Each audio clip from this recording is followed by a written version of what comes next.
నమస్తే మాస్టర్స్. మనం the divine design lory lad వ్రాసిన పుస్తకాన్ని తెలుగులో అనువదింపజేసుకొని దాన్ని మనం దివ్య ప్రణాళిక అనే పేరుతో మనం చదువుకుంటున్నాము.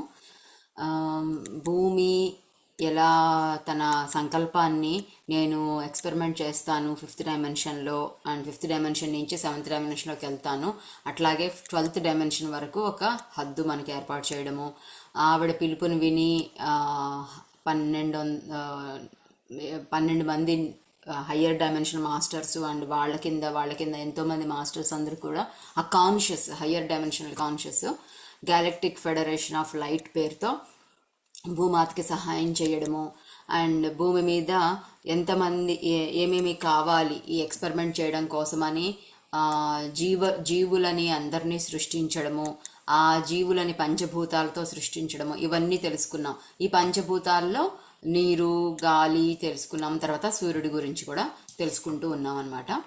ఈ సూర్యుడి గురించి మనం చెప్పుకున్నాము ఏంటి అంటే, ఆయనకి 2 పనులు ఉన్నాయన్నమాట.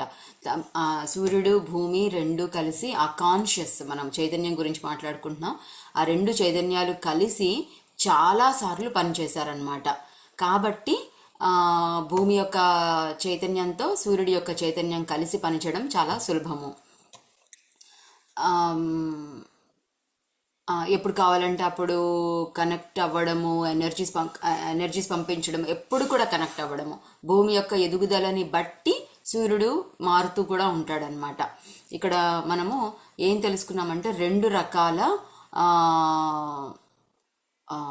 భూమి మరియు సూర్యుడి యొక్క చైతన్యాల మధ్యలో ఒక చాలా పవర్ఫుల్, చాలా ముఖ్యమైన కాంట్రాక్ట్ అనేది ఉందన్నమాట రెండిటికి మధ్యలో. సూర్యుడిని ఎలా డిజైన్ చేశారు ఈ GOFOL galactic federation of light వాళ్ళు ఎలా డిజైన్ చేశారంటే, సూర్యుడిని 2 రకాలుగా సూర్యుడి యొక్క కిరణాలు, మనకి లైట్ కోడ్స్ అని చెప్పుకున్నాం కదా. లైట్ కోడ్స్ అంటే ఏంటంటే ఆ కాన్షియస్ తరంగాలుగా ఒక స్ట్రిప్స్గా అలా వస్తే దాన్ని లైట్ కోడ్స్ అంటారు అనమాట. ఇప్పుడు ఎలా చెప్పుకోవచ్చు అంటే, నేను ఇది విన్నాను, ఒక ఇంటిలో ఒక కుటుంబంలో ఆవుని పెంచుతూ ఉంటే, మన గోమాతని పెంచుతూ ఉంటే, ఒకవేళ ఆ ఇంటి కుటుంబ సభ్యులలో ఎవరైనా అనారోగ్యం పాలైతే ఆ ఆవు ఏం చేస్తుంది అంటే, ఆ రోజు మేతకి వెళ్ళినప్పుడు అడవిల్లోనో ఎక్కడికో పొలాల గట్ల మీద ఎక్కడికో వెళ్ళినప్పుడు ఆ ఇంటి వాళ్ళకి అనారోగ్య సమస్యల నుంచి బయటికి తీసుకొచ్చే మూలికలు, ఆకులు ఏదైతే ఉంటాయో అవి తింటుందన్నమాట. తిని ఆ మరుసటి రోజు గోమూత్రము, ఆవు పేడ, అట్లాగే పాలు, పెరుగు ఇవన్నీ కూడా ఆ ఔషధ గుణాలతో కలిసి వస్తాయన్నమాట. మనము పేడతో, గోమూత్రంతో అన్నీ వాడుకుంటాం కదా. ఇలా వాడుకున్నప్పుడు దానికి తగ్గట్టుగా వాళ్ళ ఏమైతే ఎనర్జీస్ కావాలో, ఏమైతే హీలింగ్స్ కావాలో అవన్నీ కూడా ఆవు ద్వారా వచ్చేస్తున్నాయి అనమాట. ఎలా తెలిసింది ఆవుకి అంటే, ఆ రెండిటికి మధ్యలో ఉండే ఆ ఇంటి యజమానులకి, కుటుంబ సభ్యులకి అండ్ గోవుకి మధ్యలో ఉండే ఆ ప్రేమ, బంధము, బాధ్యత ఇదన్నమాట. ఆవుకి ఏదైనా అయితే వాళ్ళకి ఎలాగ హృదయపూర్వకమైన కనెక్షన్స్ ఎలా అయితే ఉంటాయో అదే విధంగా ఏ తగ్గట్టుగా ఇస్తుందన్నమాట ఆవు. అట్లాగే కూడా ఇంట్లో పిల్లలకి కూడా, ఇంట్లో కుటుంబ సభ్యులకి ఏదైనా వస్తే ఇంట్లో ఆడవాళ్ళు వంట చేసే విధానంలో, పథ్యము ఇవన్నీ చేసే విధానంలో దానికి తగ్గట్టుగా చేస్తారు కదా. అట్లాగే ఏం చెప్తున్నారంటే, భూమి యొక్క జీవరాశులు, భూమి యొక్క క్వాంటమ్ ఫీల్డ్, మనుషులు, ఇవన్నీ వారి యొక్క ఆధ్యాత్మిక ఎదుగుదల ఇవన్నిటిని బేస్ చేసుకొని సూర్యుడి నుంచి వచ్చే కిరణాలు ఇవన్నీ కూడా మార్పు చెందుతూ ఉంటాయన్నమాట. 2 రకాల లైట్స్ని పంపించాలి అన్నట్టుగా సూర్యుడిని డిజైన్ చేశారు. ఏంటి ఆ 2 రకాల లైట్స్ అంటే, ఒకటి ఏమో సూర్యుడి నుంచి వచ్చే ఆ కిరణాలే ప్రాణశక్తిని ఇస్తాయన్నమాట మనకి. మన భూమి మీద ఉండే 5th డైమెన్షన్లో ఉండే జీవరాశులు కదా మన భూమి మీద సృష్టించారు ఫస్ట్. సో ఆ 5th డైమెన్షన్లో ఉండే జీవరాశులు అన్నింటికీ కూడా ప్రాణశక్తిని అందించాలి అనే విధంగా ఆ కిరణాలు వస్తాయన్నమాట. సూర్యుడి కిరణాలు లేకపోతే మనం కనీసం ఒక రోజు 24 గంటల్లో లేదా 36 గంటల్లో మొత్తం మొత్తం భూమి అంతా కూడా అన్ని జీవరాశులు చనిపోతాయి. కాబట్టి ఆ ఆ ప్రాణశక్తిని ఇవ్వడం అనేది సూర్యుడి నుంచి తీసుకొస్తుంది అనమాట. ఎలా అయితే మనం అనుకుంటాం కదా, సూర్యుడి కిరణాల నుంచి ఆకులు పత్రహరితాన్ని తయారు చేసుకుంటాయి. మనం చిన్నప్పుడు చదివాము. ఆ ఆకులు ఆహారాన్ని తయారు చేసుకుంటే అదే ఆహారం ఆ చెట్టు అంతా కూడా ఎదగడానికి పోషణకి ఉపయోగపడుతుంది. ఆ చెట్ల మీద మనందరం ఆధారపడి ఉన్నాము. కాబట్టి అంటే మనకు ఆ ప్రాణశక్తి ఎక్కడి నుంచి వస్తుంది? సూర్యుడి నుంచే వస్తుంది. ఆవులు పాలిస్తాయి, కానీ ఆవులు మూపురంలో, మన దేశవాళీ ఆవులు మూపురంలో ఆ సూర్యుడి యొక్క కిరణాలని తీసుకుంటూ ఉంటాయి అన్నమాట. సో అంతేకాదు, ఇది చాలా ఇంపార్టెంట్ అనుకున్నాము ఏంటంటే, 5th డైమెన్షన్ జీవులన్నీ కూడా లైట్ కోడ్స్ ప్రకారమే సృష్టించబడ్డాయి. అంటే ఎనర్జీతోనే సృష్టించబడ్డాయి, ప్రాణశక్తితో. ఆ ప్రాణశక్తి అనేది మనం జీవించడానికి ఎంతో ముఖ్యము. ఆ లైట్ అనేది ఎంతో ముఖ్యము. ఆ లైట్ ఇచ్చేదే సూర్యుడు అనమాట. ఎప్పుడు కూడా సూర్యుడి నుంచి కిరణాలు ప్రసరిస్తూనే ఉంటాయన్నమాట.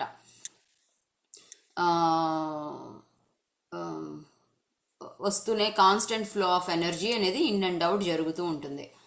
అండ్ ప్రతి ఒక్క జీవరాశి, ప్రతి ఒక్క జీవి కూడా జీవించడానికి ఈ శక్తి అనేది అవసరం.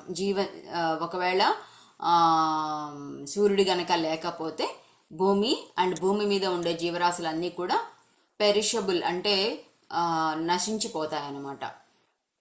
ఇది 1వ రకం కిరణాలని పంపించడం. 2వ రకం కిరణాలు ఏంటి అంటే హయ్యర్ ఫ్రీక్వెన్సీ లైట్ అనమాట.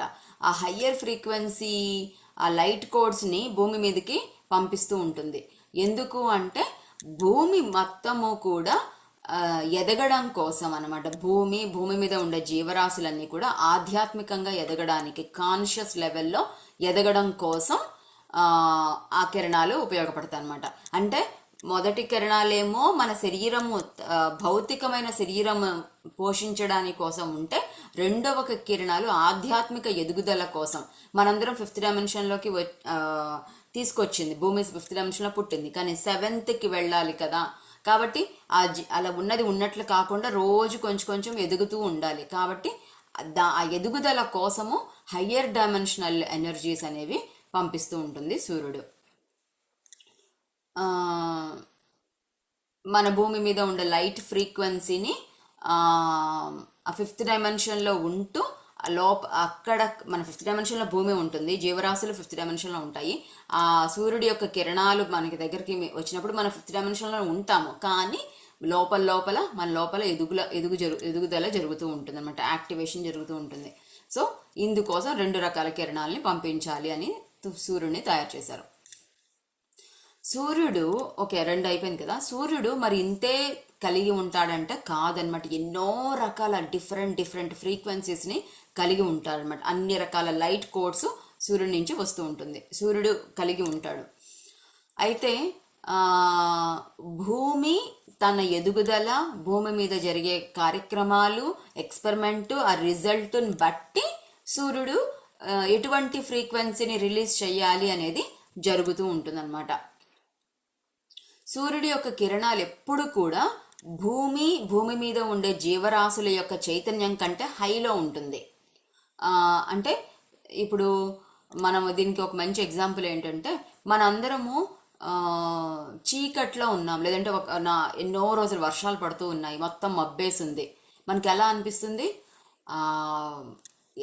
వెలుతురు వస్తే ఎంత బాగుంటుందో అనిపిస్తుంది. ఆ వెలుతురు, సూర్యుడి కిరణాలు పడటం వల్లనే మొత్తము మన లోపల మంచి మూడ్ వస్తుంది అన్నమాట. పొద్దున్న లేసరికి సూర్యుడు ఇలా ఉదయిస్తూ ఉంటాడు, కిటికీ తీసేసరికి సూర్యోదయం అందంగా జరుగుతూ ఉంటే మనకు ఒక మంచి మూడ్ వస్తుంది కదా. చీకటి పడే కొద్దీ మనము యాక్టివేషన్ అంతా తగ్గిపోయి కామ్గా ఉంటాం అనమాట, పడుకుంటాము. అదే సూర్యుడు వచ్చేసరికి మనం ఉత్తేజంతో లేస్తామన్నమాట. అదే ఉదాహరణకి ఇంకా భూమి మీద జరిగే కార్యక్రమాలు, హింస లేదా ఎదుగుదల, ఇవన్నీ రకరకాల కార్యక్రమాలని బట్టి సూర్యుడి నుంచి రకరకాల ఫ్రీక్వెన్సీ వస్తూ ఉంటుంది.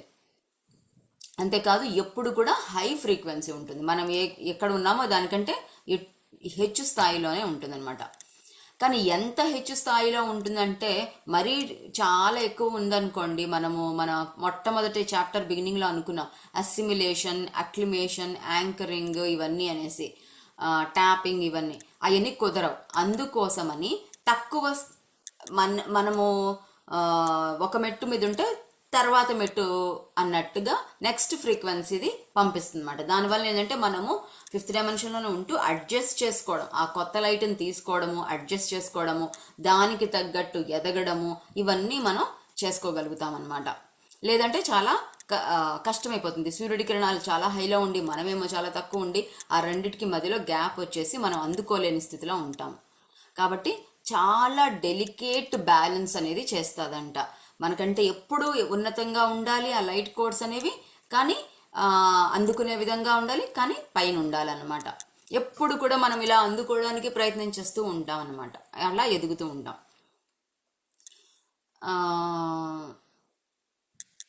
అంతేకాదు సూర్యుడి యొక్క కిరణాలని బట్టి భూమి మీద ఫ్రీక్వెన్సీ పెరగడము తగ్గడము అనేది కూడా ఆ లైట్ కోడ్స్ కంట్రోల్ చేస్తూ ఉంటుంది అనమాట. సూర్యుడు కంట్రోల్ చేస్తూ ఉంటాడు. సూర్యుడు ఏంటంటే ఫ్రీక్వెన్సీ, తను పంపించే ఫ్రీక్వెన్సీ బాగా ఇంకా ఎక్కువ పెంచవచ్చు, లేదా ఇంకా తక్కువ చేసి కూడా చేయొచ్చు అనమాట. భూమి యొక్క స్థితిని బట్టి అలా జరుగుతూ ఉంటుంది. భూమికి సూర్యుడికి మధ్యలో ఉండే ఒక ప్రత్యేకమైన చాలా పవర్ఫుల్ రిలేషన్షిప్ ఇది అని చెప్తున్నారు అనమాట. రెండు చైతన్యాలకి మధ్యలో ఉండే చాలా పవర్ఫుల్. ఎట్లా అంటే అట్లా ఒదిగిపోయి కలిసిపోయి రెండు కలిసి వర్క్ చేస్తూ ఉంటాయన్నమాట. ఆ రెండు కూడా ఎంతో డీప్గా కనెక్షన్లో ఉన్నాయి, ఎంతో చక్కగా కమ్యూనికేషన్ చేసుకుంటూ ఉంటాయి. ఇప్పుడు అంటే అణువణువున ప్రతి చోట కూడా ఏం జరుగుతుంది భూమి మీద చైతన్య స్థితిలో అని సూర్యుడి యొక్క చైతన్యానికి తెలుసు. కాబట్టి దానికి తగ్గట్టు ఇది, దీనికి తగ్గట్టు అది అలా మారుతూ ఉంటుందన్నమాట. సో ముఖ్యంగా చెప్పొచ్చేది ఏంటి అంటే భూమి యొక్క ఈ ఎక్స్పెరిమెంట్లో సూర్యుడు చాలా ముఖ్యమైన, అతి ముఖ్యమైన పాత్రని పోషిస్తాడు. ఆ సూర్యుడు గనక లేకపోతే భూమి ఎవల్యూషన్ అనేది, అసలు ఎగ్జిస్టెన్స్ అనేది, ఉండడం అనేది కూడా ఉండదు. ఇంకా వాళ్ళకి మన జిఎఫ్ఓఎల్ అనమాట, global galactic federation of light, వాళ్ళకి సూర్యుడిని సృష్టించారు, నీరు అండ్ గాలిని సృష్టించారు కదా, ఇంకేమీ అవసరం లేకుండా పోయింది. ఇంకా అవసరం లేదనమాట, అన్నీ వాళ్ళు చేయాల్సినది చేసినట్టు. అయితే 5th డైమెన్షన్ చైతన్యము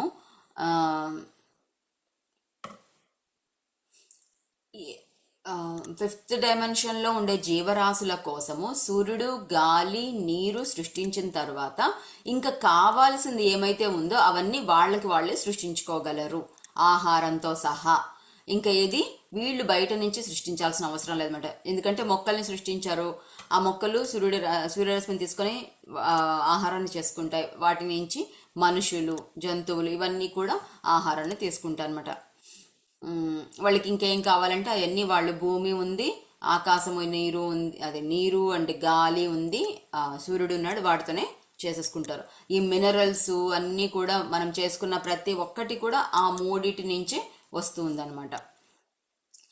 ఇంకా ముఖ్యమైన విషయం చెప్తున్నారు, ఆహారం కూడా వాళ్ళే చేసేసుకుంటారు అని చెప్పారు కదా. ఇప్పుడు కానీ ముఖ్యమైన విషయం ఏంటంటే ఇవన్నీ మనం చాలా జాగ్రత్తగా విని ఆచరణలో పెట్టడం కోసం కదా ఈ పుస్తకం చదువుకుంటున్నాము. కాబట్టి తెలుసుకున్న కొత్త కొత్త విషయాలు కనుక ఆచరణలో పెట్టడం మొదలు పెడితే మనము భూమి మీద ఎందుకు ఉన్నాము, ఈ 5th డైమెన్షన్లోంచి ఎలా ఎదగగలము, ఇవన్నీ మనం చేయగలుగుతాము సులభంగా. వాళ్ళు ఈ గ్యాలక్టిక్ ఫెడరేషన్ ఆఫ్ లైట్ వాళ్ళు కదా మనల్ని సృష్టించారు. మనం ఎలాగ తయారు చేయబడ్డాము, మనకి ఏంటి కావాలి అనేది వాళ్ళు సృష్టించారు. సో వాళ్ళు చెప్పిన విషయాన్ని మనం చదువుకుంటున్నాం. వాళ్ళు ఏం చెప్తున్నారంటే 5వ డైమెన్షన్ జీవరాశులు వాళ్ళ భౌతికంగా వాళ్ళు శక్తితో తయారు చేయబడి ఉన్నారు. ఆహారంతో కాదు, వాళ్ళకి ఆహారం అవసరం లేదు అని చెప్తున్నారు. ఏది 5th డైమెన్షన్ జీవరాశుల కోసం. ఓకే, మనము కూడా 3rd డైమెన్షన్లో పుట్టాము పెరిగాము. కానీ మొన్ననే ఆగస్టు 21, 2025 మనం ఈవెంట్ జరిగిందనమాట. అంటే భూమి అనేది అఫీషియల్గా 5th డైమెన్షన్లోకి వెళ్ళిందనమాట. పోర్టల్ ఓపెన్ అయింది, ఎన్నో శక్తులు వస్తూ ఉన్నాయి. ఆ క్రమంలోనే మనం ఇవన్నీ తెలుసు. ఈ రహస్యాలన్నీ ఎప్పుడో కొన్ని మిలియన్ సంవత్సరాల క్రితం జరిగినది. ఈ భూమి సృష్టి గురించి మనం ఇప్పుడు తెలుసుకోగలుగుతున్నాం. ఆ ఎనర్జీస్ అవన్నీ ఉండడం వలననే మనందరం 5th డైమెన్షన్లోకి వెళ్ళిన తర్వాత ఆటోమేటిక్గా ఆహారం యొక్క అవసరాలు ఒక్కొక్కటిగా మనకి తగ్గిపోతుంటాయి. ఎలా అయితే మాంసాహారులు శాకాహారులుగా మారారు, శాకాహారులు కాస్త ఇంకా వీగన్ అవుతున్నారు. అండ్ వీగన్ వాళ్ళు కూడా చాలామంది వినుంటారు ఇంటర్మిటెంట్ ఫాస్టింగ్ అనేసి. అంటే ఎక్కువసేపు తిండి తినకుండా ఉండడము, చాలా గంటలు ఉండడము, ఇవన్నీ కూడా అదే క్రమంలో జరుగుతుందన్నమాట. పొద్దున్న లేసేటప్పటికి నేను ఇంకేం తినను అని కాకుండా కొద్దిగా శరీరాలు మన శరీరాలు మనకే మార్పు చెందుతున్నాయి. ఇంతకుముందు విపరీతంగా నూనెలు, స్వీట్స్, కారాలు, మసాలాలు తిన్నవాళ్ళు ఇప్పుడు నాకు అస్సలు కారం పడటం లేదు అని అది వినుంటారు మీరు. సో ఇట్లా ఎవరికి వాళ్ళల్లో మార్పు చెందుతుంది. నేను విన్న 2 మంచి ఎగ్జాంపుల్స్ చెప్తాను. ఒకరు చికెన్ తింటూ ఉండేవాళ్ళు, వాళ్ళకి తమకు తాముగా చెప్పారన్నమాట, నాకుగా ఆ చికెన్ తినబుద్ధి కావట్లేదు అని ఒకళ్ళు చెప్పారు. ఇంకొకరు వాళ్ళకి ఆ రాత్రి కల వచ్చిందో లేకపోతే సంథింగ్ ఏదో అయిందంట, పొద్దున లేసేటప్పటికి నాకు ఆనియన్ గార్లిక్ తినబుద్ధి కావట్లేదు, ఎగ్ ఆనియన్ గార్లిక్ తినబుద్ధి కావట్లేదని ఒకరు చెప్పారు. సో నా పరిధిలోనే నేను గమనించాను అనమాట వాళ్ళు నాకు ఇలా చెప్పడం. సో అంటే అంతగా ఇది మన శరీరాల్లో మార్పు చెందుతూ ఉంది. ఇప్పటికి నాకు కూడా నాకేం జరుగుతుందంటే 3 పూట్ల కనుక భోజనం చేశానంటే చాలా బ్లోటింగ్ ఏదైనా ప్రాబ్లం వచ్చేస్తుందన్నమాట. చాలా సంవత్సరాలు అది అనుభవించి తర్వాత తెలిసింది నాకు అన్ని సార్లు భోజనం కాదు, 2 సార్లు చేస్తే బాగుంటుంది అనే విషయం తెలిసింది. ఎప్పుడైనా పండగలు వచ్చింది, నిన్న వినాయక చవితి వచ్చింది కదా, 3 సార్లు భోజనం చేశాను. అట్లా 2 రోజులు జరిగింది. ఈ రోజు మళ్ళీ నా శరీరం చెప్పేస్తుంది అనమాట, ఒకలాంటి కడుపులో ఒకలాంటి వేరే సౌండ్స్ రావడము ఇవన్నీ. ఓకే, దానికి అర్థమైపోయింది. ఓకే, 2 రోజులు తిన్నాను, ఇంకా చాలు, అవసరం లేదు అనేసి. కాబట్టి మన శరీరాల్లో రకరకాలుగా మార్పులు జరుగుతూ ఉన్నాయి. దాని అర్థం ఏంటంటే మన 5th డైమెన్షన్లోకి వెళ్ళాలంటే మనం ఇంకా శక్తితో, ఈ మాట ఉంది ఏంటి, మాంసపిండము మంత్రపిండం అవుతుంది అని చెప్పారు తెలుగులో. మనకి పిఎస్ఎస్ఎంలోకి వచ్చిన మొదట్లో విన్నాను ఈ మాట, నాకు చాలా నచ్చింది. ఇది మన శరీరము మాంసంతో తయారు చేయబడింది కదా, అది కాస్త మంత్రపిండం అంటే శక్తితో, ఒక వైబ్రేషన్స్తో తయారు చేస్తుంది అనమాట. సో అలా మనము కొన్ని సంవత్సరాల్లో మారబోతూ ఉన్నాము. కొత్తగా పుట్టే పిల్లలందరూ కూడా అలాగే ఉంటారు. కొత్తగా వచ్చే వాళ్ళందరూ భూమి మీదకి అందరూ కూడా మనకంటే అడ్వాన్స్డ్గా ఉంటారనమాట. 5వ డైమెన్షన్లో అసలు ఈ మనము మంత్రపిండం అయిపోతాం కదా, అంటే శక్తి రూపంతో తయారై ఉంటాం కాబట్టి శక్తి కావాలి మనకు అంతే. కానీ భౌతికమైన శరీరం ఉండదు కాబట్టి భౌతికమైన ఆహారం తీసుకోవాల్సిన అవసరం లేదు. అవి జంతువులు కానీ మొక్కలు కానీ ఏదైనా సరే ఎవరైనా సరే శక్తి మాత్రమే తీసుకుంటారు.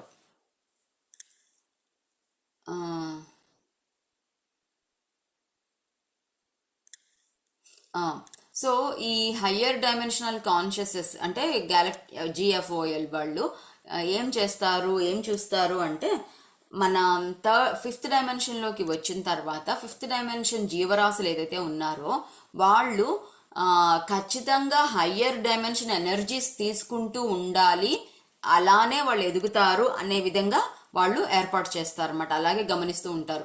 అంతేకాని కింద 3rd డైమెన్షన్ లెవెల్లోకి వెళ్ళిపోయి ఆహారం తీసుకోవడము, ఆహారం మీద జీవించి ఉండడము, ఆహారమే ముఖ్యము అనుకోవడం, ఇవన్నీ కూడా కుదరదు. కాబట్టి అలా కాకుండా ఉండేలాగా GFOL వాళ్ళు చూస్తారు. మీరు గమనించవచ్చు, మనము దీనికి ఉదాహరణ ధ్యానము చెయ్యకపోతే సరిపోదు, మనము శరీరం చక్కగా ఉండదు అని చెప్పడానికి ఉదాహరణ. మనం చిన్నప్పటి నుంచి మనకి ఎవరు ధ్యానం నేర్పించలేదు, మనము మనకు చేతనైనంత వరకు మంచి ఆహారమే తీసుకున్నాం. అంటే ఇండియాలో పుట్టి పెరిగిన వాళ్ళము, ఈ 40 ఏళ్ళు 50 ఏళ్ళు ఉండేవాళ్ళు, అప్పట్లో ఈ జంక్ ఫుడ్ అంతా ఉండేది కాదు, జంక్ లేదు కాబట్టి బాగానే ఒక మాదిరి మన పెద్దవాళ్ళు చెప్పినట్టు హోటల్స్ అట్లా కూడా పెద్దగా వెళ్ళేవాళ్ళం కాదు. సో ఒక మాదిరిగా మంచి ఆహారమే, పౌష్టికాహారమే తీసుకునేవాళ్ళం. కానీ వాళ్ళు 40 ఏళ్ళు 50 ఏళ్ళు వచ్చేసరికి అందరికీ అనారోగ్య సమస్యలు ఏదో ఒకటి వస్తూనే ఉంది కదా.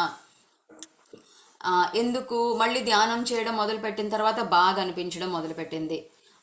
ఇవన్నీ యోగా ఇవన్నీ చేయడం వల్ల ఎందుకు అంటే మనము శక్తి తీసుకుంటున్నాము. ఎందుకంటే మనం శక్తితో తయారు చేయబడ్డ వాళ్ళం కాబట్టి అసలైంది మనకి కావాల్సింది శక్తి అన్నమాట.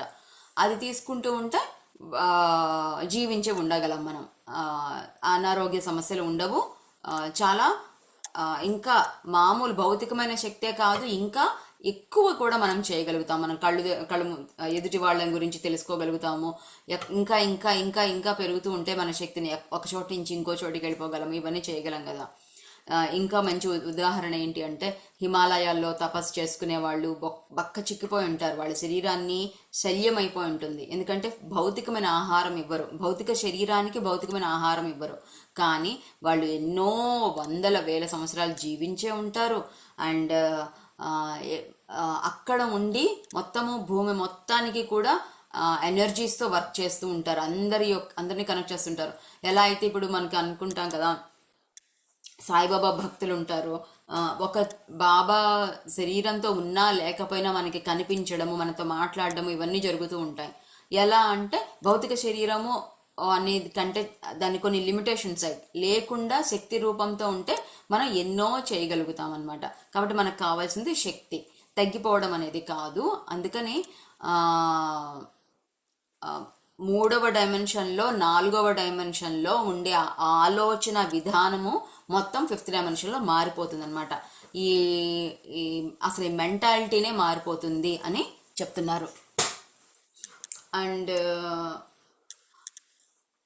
ఇంత చెప్పారు కదా, కానీ చివరిలో ఇంకొక మాట ఉంది. ఏంటి అంటే 5th డైమెన్షన్ వాళ్ళకి ఒక స్వేచ్ఛ ఉంది. మన అందరికీ స్వేచ్ఛ ఉంది, అట్లాగే 5th డైమెన్షన్లో కూడా ఒక స్వేచ్ఛ ఉంది. ఏంటి, ఎప్పుడైనా ఒక రుచి కోసమో, ఒక ఆస్వాదించడం కోసమో, ఒక రుచికరమైన అందమైన ఇష్టమైన ఆహారం చేసుకొని ఒకవేళ తినాలి అనుకుంటే గనక మనం చెయ్యొచ్చు. ఎలా చేస్తాము, మనమే మన సంకల్పంతో సృష్టించుకుంటాం అనమాట. మనమే డిజైన్ చేసుకొని దీంట్లో ఇది కలుపుకొని తింటే ఆ రుచి ఎలా ఉంటుంది.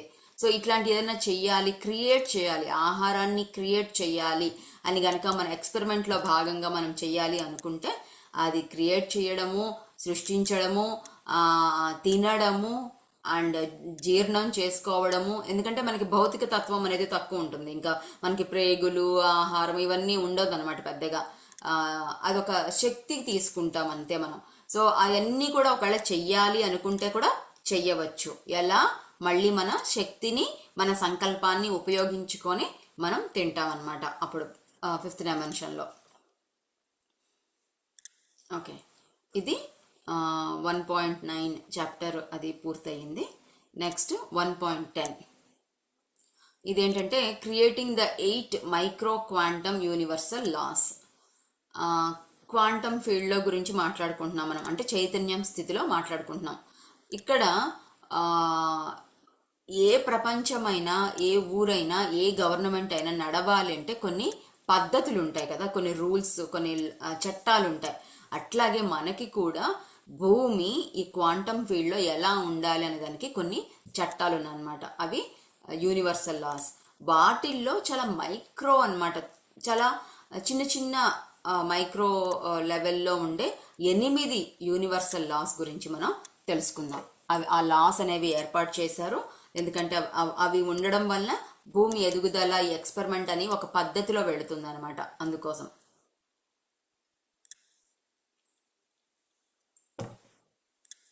సో ఈ క్వాంటమ్ ఫీల్డ్ అనేది అసలు ఏ పద్ధతిలో వెళుతుంది అని చెప్పడానికే ఈ యూనివర్సల్ లాస్ అనేవి ఉన్నాయి.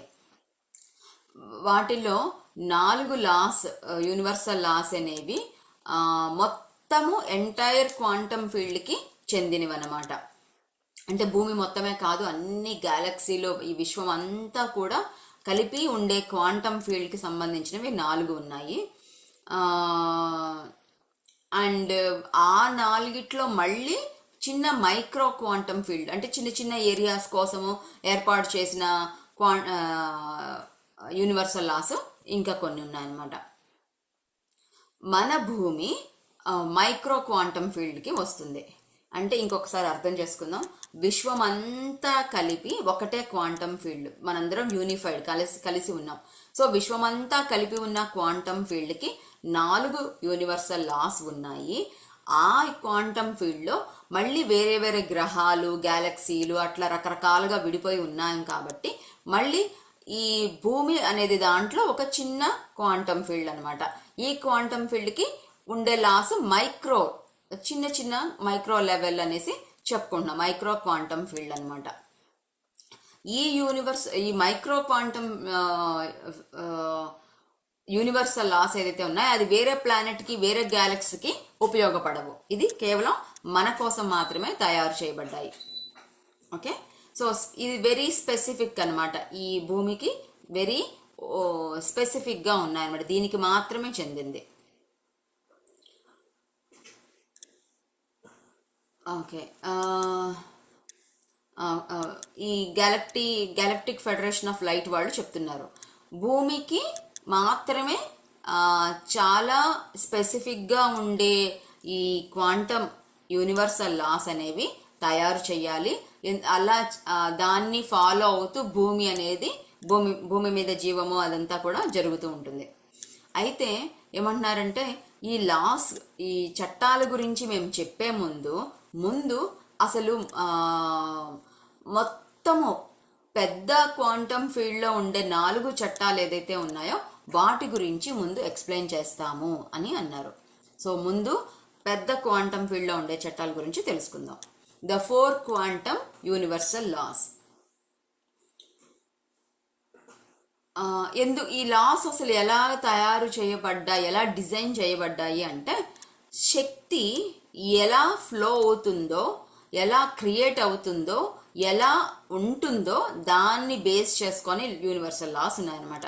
శక్తి ఎక్కడి నుంచి వస్తుంది? పైన ఎక్కడో ఉండే గ్యాలక్టిక్ సెంట్రల్ సన్ దగ్గర నుంచి వస్తుంది, తర్వాత మన గ్యాలక్సీలోకి వస్తుంది, మన సోలార్ సిస్టంలోకి వస్తుంది, అక్కడి నుంచి ప్రతి జీవరాశి భూమి మీదకి వస్తుంది, ప్రతి ప్లానెట్, ఆ భూమి మీద ఉండే ప్రతి ఖండము, మనిషి, జీవికి అందరికీ శక్తి వెళ్తుంది, ప్రతి కణం కూడా శక్తి తీసుకుంటూ ఉంటుంది. సో ఇది ఈ ఫ్లో కదా, ఎనర్జీ ఫ్లో, ఎగ్జిస్టెన్స్ ఇలా జరుగుతూ ఉంటుంది. ఈ సోర్స్ నుంచి ఎనర్జీ వచ్చింది కదా. సో ఇవన్నిటిని బేస్ చేసుకొని ఈ క్వాంటమ్ లాస్ ఉన్నాయన్నమాట, యూనివర్సల్ లాస్. ఇది లావణి గారు ఒక్క నిమిషం అండి. ఇప్పుడు మీరు చెప్పింది 8 యూనివర్సల్ లాస్ 8 ఉన్నాయి. 8లో 4 యూనివర్సల్ లాస్ మైక్రో లాగా ఉన్న, మైక్రోలో భూమి దాంట్లో ఉన్నది మీరు చెప్తున్నారు, అంతే కదా? కాదు, మొత్తము విశ్వమంతా కలిపి ఒక క్వాంటమ్ ఫీల్డ్ ఉంది. ఆ క్వాంటమ్ ఫీల్డ్ లో 4 యూనివర్సల్ లాస్ ఉన్నాయి. అవి అందరికి ఒకటే అనమాట. వాటర్, సన్ను, ఎయిర్ ఇవన్నీ అన్నారు. కాదు, అవి పంచభూతాలు. ఓకే, ఇవి మనం చట్టాల గురించి మాట్లాడుకుంటున్నాం. చట్టాలు, ఓకే. లా, ఓకే, అది యూనివర్సల్ లాస్ 8 అన్నారు కదండి. అదే చెప్తున్నా. సో ఈ విశ్వం అంతటికి కలిపి ఉన్న పెద్ద దాన్ని క్వాంటమ్ యూనివర్సల్ లాస్ ఏమో 4 ఉన్నాయి. అవి విశ్వం అంతటికి ఒకటే ఉంటాయి, అందరికి సమానంగా ఉంటాయి. ఆ క్వాంటమ్ ఫీల్డ్ లో ఒక్కొక్క ప్లానెట్, ఒక్కొక్క గ్యాలక్సీ చిన్న చిన్నగా విడిపోయి ఉన్నాయి కదా. సో భూమికి ఉండే క్వాంటమ్ ఫీల్డ్ ని మైక్రో క్వాంటమ్ ఫీల్డ్ అంటాము. ఓకే, అదేలేండి. ఒక క్వాంటమ్ ఫీల్డ్ లో డివైడ్ అయ్యే భూమి దాంట్లో చిన్న క్వాంటమ్, మైక్రో క్వాంటమ్ ఫీల్డ్ అంట. సో ఫర్ ఎగ్జాంపుల్ ఇది ఏం చెప్తున్నా, ఓకే, సో ఒక పేపర్ తీసుకుందాము. ఈ పేపర్ లో ఇదంతా కూడా స్పేస్, స్థలం. సో ఇదంతా మొత్తం యూనివర్స్ అనుకుంటే ఇదంతా కూడా క్వాంటమ్ ఫీల్డ్ మొత్తం ఉంటుంది. దానికన్నిటికీ కలిపి 4 లాస్ ఉన్నాయి. దాంట్లో మళ్ళీ చిన్న చిన్న భాగాలుగా ఇప్పుడు ఇక్కడ ర్యాట్ అని ఉంది, ర్యాట్ గురించి కొంత భాగం ఉంది, తర్వాత ఇక్కడ ఆక్స్ ఉంది, ఆక్స్ గురించి కూడా కొంత స్పేస్ ఉంది కదా. ఈ ర్యాట్ ఉండే ఆ స్పేస్ అనేది ఒక మైక్రో క్వాంటమ్ ఫీల్డ్. దీనికి ఉండేది ఇది ఒక మైక్రో క్వాంటమ్ ఫీల్డ్. అంటే దేనికి దానికి విభజించబడి ఉన్నాయి కదా, అవి మళ్ళీ చిన్న భాగాలు అనమాట. అవునవును. సో ఈ ర్యాట్ దగ్గరకు ఉంచినప్పుడు ఏమవుతుందంటే ఈ ప్లేస్ ని ర్యాట్ కోసం వాడతాము అని అనుకుంటే ఇది దీని క్వాంటమ్ ఫీల్డ్ అయినప్పుడు ఇక్కడిక్కడ అడ్జస్ట్ చేసుకొని కొన్ని లాస్ పెట్టాలన్నమాట. ఏవి పెద్ద అక్షరాలు ఉండాలి, ఏవి చిన్న అక్షరాలు ఉండాలి, ఏ బొమ్మ ఎంత ఉండాలి, ఏవి ఎంతవరకు సాగదీయాలి, పారాగ్రాఫ్ ఎక్కువైతే తగ్గించాలి, ఇవన్నీ కూడా దానికి ఉంటుంది కదా. సో అట్లా అనమాట. ఇది ఒక మైక్రో భాగం, ఇది ఒక మైక్రో భాగం అట్లా. సో భూమికి సంబంధించింది 4 ఉంటాయి అనమాట, అది మైక్రో. సో భూమికి మాత్రమే సంబంధించింది చెప్పే ముందు పెద్దదైన యూనిఫైడ్ యూనివర్సల్ లాస్ గురించి మాట్లాడదాము. అవి 4 ఉంటాయి అని చెప్తున్నారు.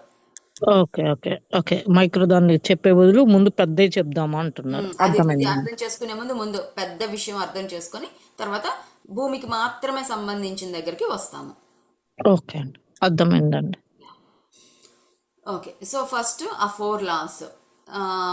ఈ లాస్ ఎలా డిజైన్ చేశారంటే ఎనర్జీ యొక్క ఫ్లో బట్టిని తయారు చేశారనమాట. ఈ శక్తి ఎలా ప్రవాహం జరుగుతుంది, ఎలా సృష్టించబడుతుంది, ఎలా ఉంటుంది అనే దాన్ని బేస్ చేసుకొని చెప్పారు. అంతేకాని ఇది సోర్స్ అనేది ఏమి డిజైన్ చేయలేదు. సోర్స్ నుంచి రకరకాల గ్యాలక్సీలు వచ్చినప్పుడు ఇది డిజైన్ చేయలేదు. ఈ గ్యాలక్టిక్ ఫెడరేషన్ ఆఫ్ లైట్ వాళ్ళు యూనివర్స్ అంతా డిజైన్ చేసిన తర్వాత మళ్ళీ లాస్ అనేవి తయారు చేశారనమాట, చైతన్యం అనేవాళ్ళు. ఓకే, అవి 4 తెలుసుకుందాం. మొట్టమొదటిది ఫ్రీ విల్, అంటే స్వేచ్ఛ. అన్ని చైతన్యాలు సృష్టిని చెయ్యగలవు, అట్లాగే డిజైన్ చేయగలవు, అట్లాగే ఏ చైతన్యంలో ఏ ఫ్రీక్వెన్సీలో ఉండాలి అనుకుంటే ఆ ఫ్రీక్వెన్సీలోకి మారిపోగలవు. ఇది ఉండేది 2-3 వాక్యాలు, 2-3 వాక్యాలే ఉన్నాయి, కానీ చాలా ముఖ్యము. అవి తెలుసుకుంటేనే జీవితం మారిపోయే పరిస్థితి ఉందన్నమాట, అంత ఇంపార్టెంట్. నేను ఇది ధ్యానంలోకి వచ్చిన తర్వాత ఈ ఫ్రీ విల్ అనే మాట తెలుసుకొని ఎంత ఆశ్చర్యపోయానంటే అసలు నేను నాలో ఎంతో మార్పు వచ్చిందనమాట. నా ఆలోచనలలో, నా భావాలలో, నా నమ్మకాల్లో ఈ ఫ్రీ విల్ అనే మాట తెలుసుకొని అది నేర్చుకొని అది అర్థం చేసుకొని మారిన తర్వాత నేను ఒక స్వేచ్ఛా జీవిని అనే విషయం తెలుసుకొని ఎంత ఆనందాన్ని పొందానో, అట్లాగే ఇంకా నాకు ఏది కావాలో అది నేనే సృష్టించుకోగలుగుతున్నాను అనమాట. అవన్నీ వివరంగా చెప్తాను. సో ప్రతి ఒక్క జీవరాశి, ప్రతి ఒక్క చైతన్యం, మనందరం కూడా చైతన్యాలమే. మన ఆలోచన ఒక చైతన్యం, మన మాట ఒక చైతన్యం, మన యొక్క ప్రతి ఒక్క కణము కూడా చైతన్యం, మన యొక్క ప్రతి కదలిక చైతన్యం, మనమంతా కూడా ఒక చైతన్యం. సో ఈ చైతన్యం అనే మనము చైతన్యం లెవెల్లో మాట్లాడుతున్నాము. ఇప్పుడు ఉదాహరణకి నా చైతన్యం గురించి నేను మాట్లాడదాం. లావణ్య అనేది భౌతిక శరీరం, కానీ లావణ్య యొక్క చైతన్యం అనేది ఏం చేస్తుంది? తను ఎన్నో జన్మలు తీసుకుంది, ఎన్నో విషయాలు నేర్చుకుంది, ఎంతో మందితో కలిసి ఆ చైతన్యం యొక్క జ్ఞానాన్ని పొందింది, ఉన్నత లోకాలకి వెళ్ళింది కదా. సో ఆ చైతన్యం గురించి మాట్లాడుతున్నాం. ఈ చైతన్యం లెవెల్లో ప్రతి ఒక్క చైతన్యం కూడా ఏమేం చేయొచ్చు? సృష్టి చేయగలుగుతుంది. ఏది కావాలంటే అది తన కోసం సృష్టి చేసుకోగలదు, డిజైన్ చేయగలదు. ఇలాంటి రూపం కావాలి అని డిజైన్ చేయగలదు. అలాగే ఒక చైతన్యం ఒక ఫ్రీక్వెన్సీలోంచి ఇంకొక ఫ్రీక్వెన్సీకి ఎప్పుడు కావాలంటే అప్పుడు మారగలదు. అదే ఇప్పుడు నేను కోపంతో ఉండడం అనేది ఒక ఫ్రీక్వెన్సీ, ప్రశాంతతతో ఉండడం ఒక ఫ్రీక్వెన్సీ, ప్రేమతో ఉండడం ఒకటే ఫ్రీక్వెన్సీ.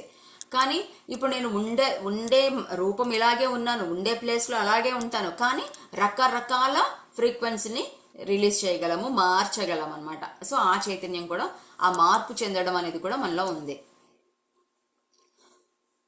భూమి కాదు, ఈ చైతన్యము నేను, లావణ్య నేను అనే చైతన్యము సోర్స్ నుంచి, మూల చైతన్యంలోంచి విడిపడినప్పుడు ఆ, దానికి అర్థం చేసుకున్నది ఏంటంటే నేను స్వేచ్ఛా జీవిని, నాకు స్వేచ్ఛ ఉంది, నేను ఏం కావాలంటే అది చెయ్యగలను అనే స్వేచ్ఛ ఉందనే విషయం ఈ చైతన్యం తెలుసుకుందనమాట. అది ఏ క్షణమైనా సరే, ఎప్పుడైనా సరే, ఏది కావాలంటే అది సృష్టించుకోగలదు. చైతన్యం, మూల చైతన్యం ఎలా అయితే సృష్టి చేస్తుందో అలాగే ఈ చిన్నగా విడిపోయిన చైతన్యం కూడా సృష్టి చేయగలదు. ఎందుకంటే ఆ మూల చైతన్యానికి ఈ చైతన్యానికి ఏమీ తేడా లేదు, అక్కడి నుంచే ఇది వచ్చింది. ఓకే. అంతేకాదు ఇంకొకటి, ఈ చైతన్యము దేనితోనూ కాంట్రాక్ట్లో లేదనమాట. ఎక్స్పెరిమెంట్ ఎట్లా చెప్పాలంటే ఏ అనుభవం కావాలంటే అనుభవాన్ని తీసుకోవచ్చు, ఏది చెయ్యాలంటే అది చెయ్యవచ్చు, దేనితోనూ కట్టుబడి ఉండాల్సిన పని లేదు. అది ఒక స్వేచ్ఛతో పొంది ఉందన్నమాట. నేను ఇక్కడ ఆగిపోయాను, నాకు ఇక్కడ బాధ్యతలు ఉన్నాయి అనేవి ఏమీ లేదనమాట. చైతన్యానికి ఎంతో స్వేచ్ఛ ఉంది. ఇంకా వివరంగా చెప్పుకుందాం. ప్రతి ఒక్క చైతన్యము సృష్టి చేయగలదు అనుకున్నాం కదా.